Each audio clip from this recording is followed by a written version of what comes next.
Willie Revillame, umano'y wala nang tumatanggap na network. Usap-usapan ngayon sa social media ang isyung wala na umanong network na gustong tumanggap kay Willie Revillame. Matapos ang ilang buwang pananahimik ng TV host at hindi na muling mapanood sa telebisyon.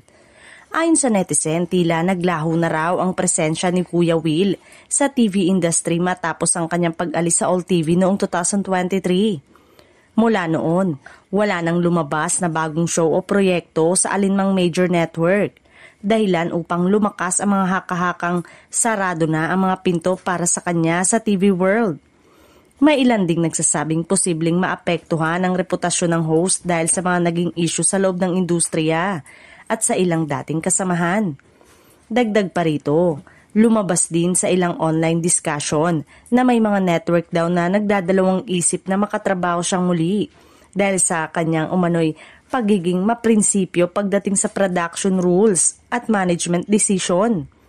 Gayunpaman, wala pang kumpirmasyon mula kay Kuya Will o sa kanyang kampo hinggil sa mga kumakalat na balita. Tahimik pa rin siya sa publiko at wala pang anunsyo kung babalik pa siya sa telebisyon o magpapatuloy na lamang sa kanyang mga personal na negosyo.